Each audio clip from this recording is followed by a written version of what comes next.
One sec. We're supposed to we're got to be recording this, right? Yes. Okay. So it's not recording yet. Yeah, for sure it's recording. It's absolutely recording right now. Mm-hmm. So we're in the intro. Mm-hmm. It's for sure recording. In the arms of the angel.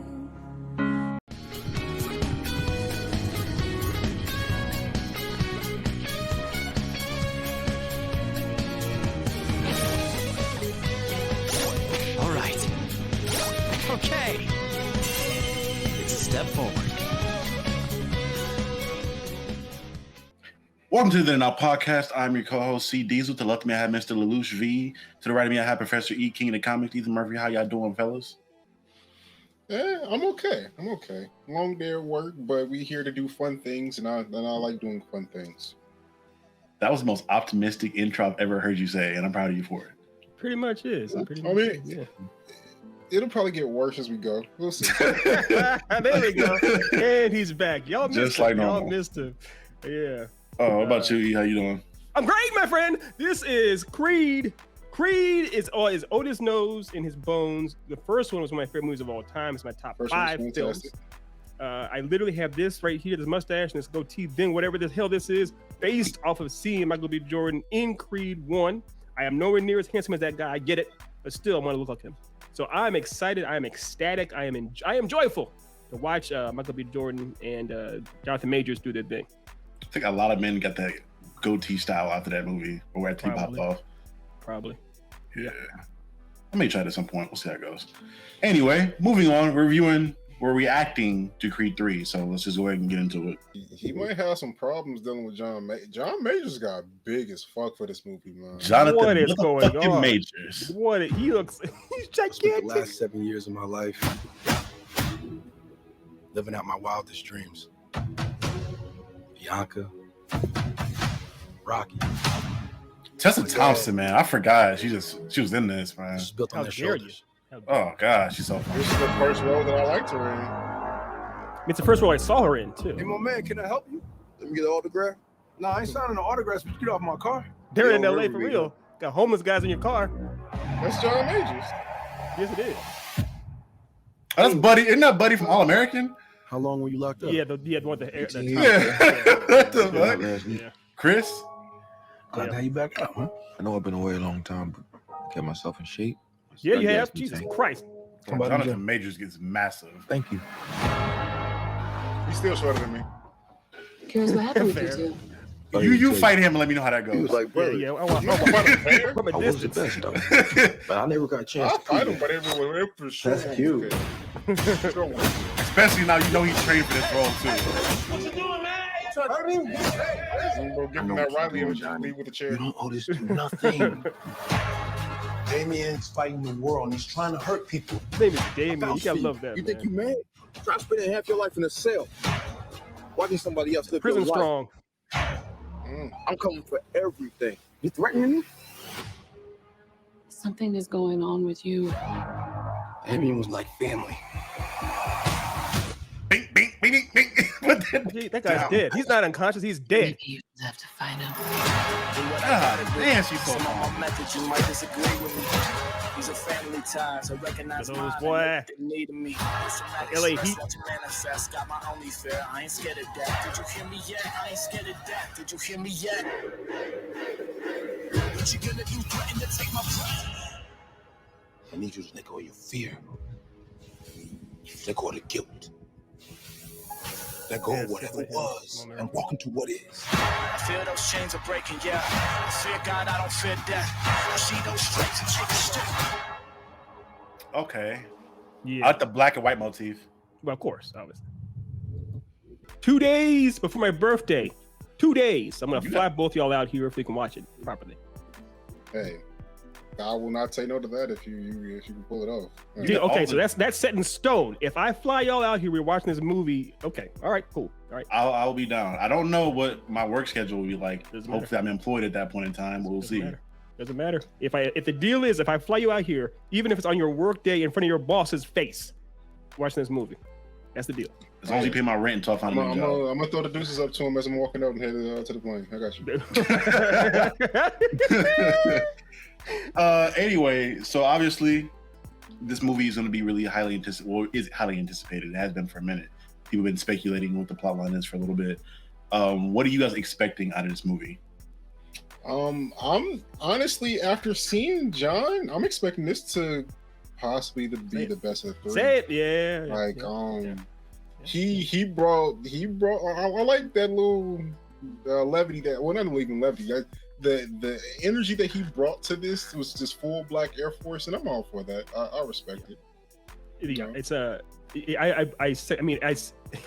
I'm conflicted to say, yeah, it might be better than the first one because, as y'all know, as I just said minutes ago, the first one's my favorite films of all time. But there's no denying that the charm and charisma of Jonathan Majors and everything he's in, from The Last Black Man in San Francisco to Kang, to friggin' Lovecraft Country to Harder They Fall, everything he's been in. It's his charisma. It's like even if his character isn't supposed to have charisma, he's still Jonathan Majors. So there's no denying it's going to be a fun spectacle to watch. Oh boy, this go wrong. So yeah, I'm right there with you, Otis. I'm right there with you. Hey man, y'all know how much I love Sam Jackson. I do. And I think Will Smith kind of took that part from me, the modern day Sam Jackson, for a minute, as far as like one of my favorite actors to see on screen. Jonathan Majors made me taking that spot for me right now, because everything I see him in since Lovecraft Country, I've like loved. Even stuff that's been mediocre, stuff that you could argue is bad, he's been great in, and he just carries movies so much. And in a movie like this, where he has another person that I'd argue does something very similar with Michael B. Jordan, who just brings charisma to every role he's in, it's going to be dope to see those two play off of each other. Yeah. I got to go back and watch the other 2 movies now, because I haven't seen Creed 1 or 2 up until this point. I'm going to watch those 2 to prepare for this one, because this one I for sure want to watch. Patreon, that'll be our legit Patreon content, because I'm gonna watch it anyways. I'm gonna drag all this with me because Otis has no choice. But we're gonna watch Creed 1 and 2 with you. At least Creed 1, please. I watch Creed 1 with you. Works for me. Works for me, man. I'm excited, dude. Buddy, when I watched him at Lovecraft Country, he was already shredded in that. Like he was just like looked like he was 2% body fat. He looked like he put on like 15 to 20 pounds of muscle for this role. No, more than that. More than that's bro. Like, more than that. See him in Lovecraft to here? Yeah, there's no. He got jacked. Like that's a big dude. He went from I would fight him to I'm beating him with a weapon. Yeah, how old is he now? I'm looking at how old he is real quick, because I don't know how much of that is like 30. The putting on weight, or how much of that just like getting older and like just putting on age weight. That's Matt, because we saw him when he did Kang, which is, I think, well, that wasn't necessarily the last thing. He was I guess he's 33. So the harder they fall. That was after he filmed. Was that after he filmed Kang? I don't know. I'm not sure. It came out after the fact, so it may be after. It probably was before, because that movie came out before all the Marvel stuff was announced. I'm gonna assume it was filmed at least a couple months to a year before that even was talked about. Okay, because he was still very slim in The Harder They Fall. And when he was Kang in the episode of Loki, he was draped in that stuff. You couldn't see his body at all. You could see some of his body actually in The Harder They Fall. So I would imagine this is pretty much roughly and also he was on SNL, hosting SNL after that, after both of those things. So I would say, and they do show him in SNL, he's very slim. He put on about, I'd say at least 30 pounds of muscle. There's no, I mean, that's a lot of, if y'all know, muscle takes forever to put on your body. It's depending on genetics, because certain people can put it on pretty fast. Like fair, but that's still a lot of work and a lot of food. Yeah. So how tall? Let me see how tall he is too. He's 6 feet. He's 6 feet. Okay. I don't know. I know for me personally, like me being 6'2" and always being a bigger dude, I can shred weight and put on muscle relatively fast. I think it's just the genetics. My whole family's just big like that. We're just built that way. I don't know if that's the same case for him. Even like that could be the case for him on top of having all the like the nutritionists and like the meals being prepped for him to get to the result. It could be a fast, or it could be something that he's been doing for a while that we haven't seen up until the trailers come out. So I don't know. Sure. Well, he was. Speaking as someone like I've always had like a higher metabolism, so putting on weight is legitimately work for me. Like that takes time and effort. So I mean, if he's anything like me in that aspect, he might have had to work exceptionally hard for it. But I mean, some people are blessed with being able to pack that on quickly, but I am not. No, it's a regardless of the situation, it's worked. The first movie I saw him in was The Last Black Man in San Francisco, and he did that. I know because John Majors was homeless for a while, and I know he did that. Basically, that was the first big thing he had after being homeless, essentially, while he was still homeless and got the role. And he was very small in that movie. So just over his career, as you see him trying to get more in shape and everything else, I think that he probably has the work ethic to do whatever is necessary. I think we all of us saw the footage they had of him when he was on the beach. They were filming some scenes from Creed 3. Michael B. Jordan was directing him, and he was like doing the beach workouts on the stuff, and he was exhausted. You saw him exhausted, but he was still doing the pushing really hard. So I think regardless of the circumstances to how he got in shape, it's because he definitely had the commitment to do so. And I think that's part of the story overall, is that these are both extreme alpha males at the prime of their careers. I guess in the meta sense, Michael B. Jordan and Jonathan Majors, you could argue that those are the two biggest stars out there, especially in the African American community. I mean, the stars in general, right? So I can't think of anybody better, bigger than them right now, outside of the legacy people like Leo, maybe. But besides, yeah.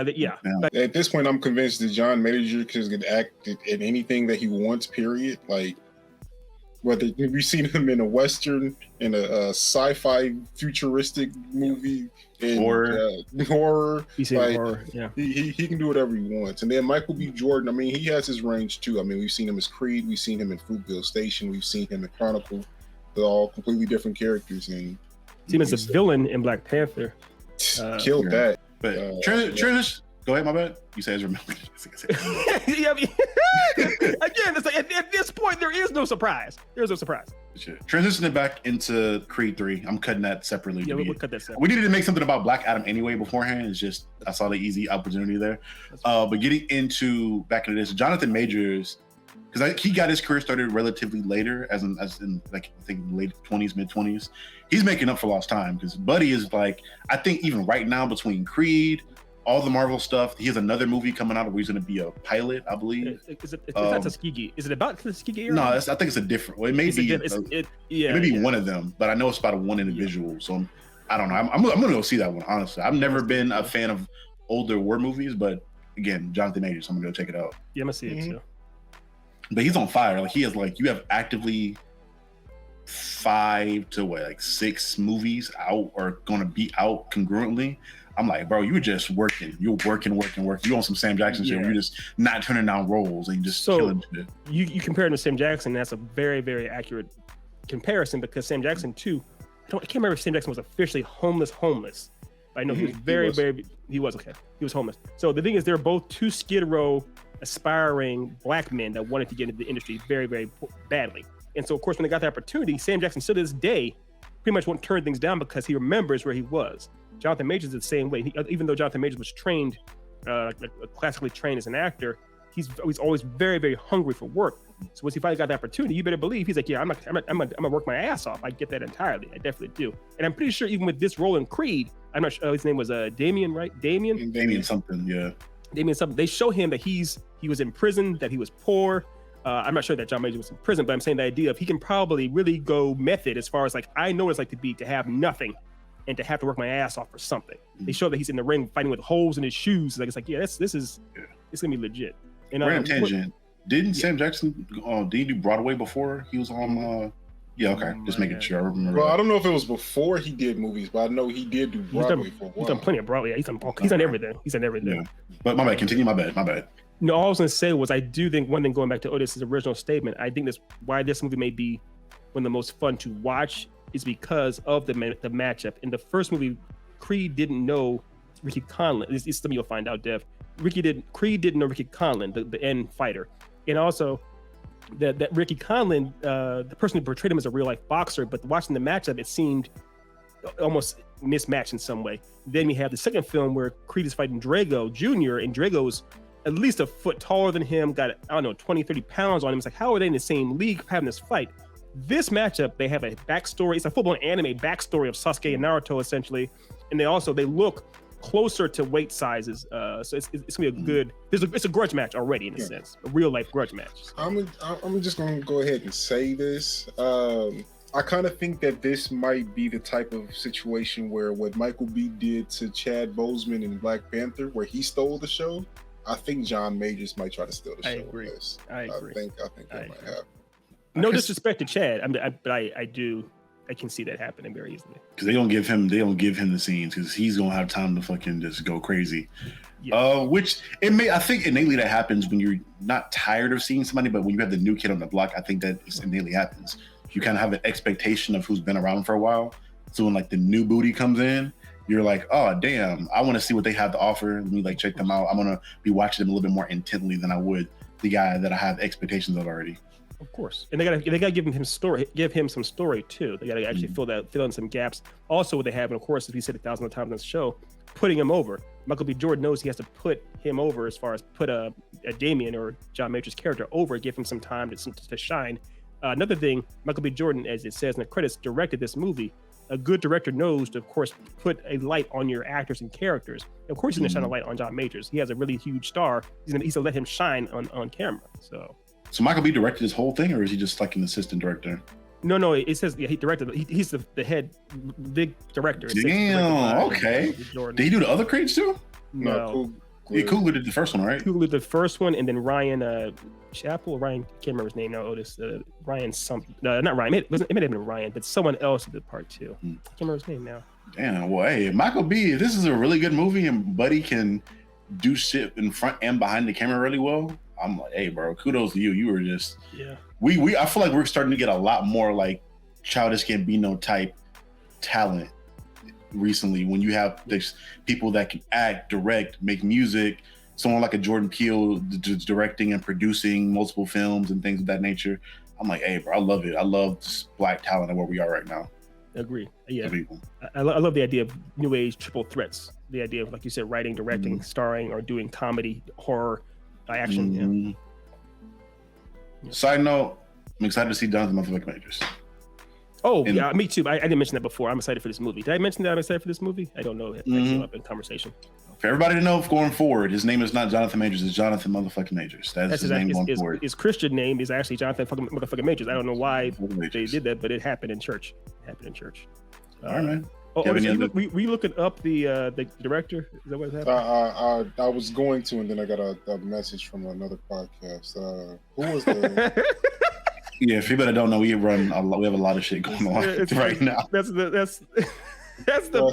Stephen Cappell Jr. Stephen Cappell, not Ryan Cappell. Stephen Cappell. Yeah. Bet. Well, do you guys have any other closing remarks or expectations going forward with the movie? I better kill this shit. Like this. This is one of the ones that's got to be good too for me. Like if you fuck this up, I will rant for a while. Yeah, I'll rant for a while too. I do think it's fun. He's definitely not. He is not Clubber Lang, Mr. T's character from Rocky 3, but there is some Clubber Lang, like you said, Black Air Force energy. It's like there's very much even has a similar haircut to Clubber Lang or Mr. T in a sense. So it's fun. I think it's just a fun thing that they're doing that. Oh, well, guys, this has been another episode of the Then and Now podcast. Thank you guys for tuning in, and we will see you guys next time. Peace. Where the fuck? Here it is. Kanye West better not have a single song on his fucking soundtrack. I am begging. Just keep him on. Just keep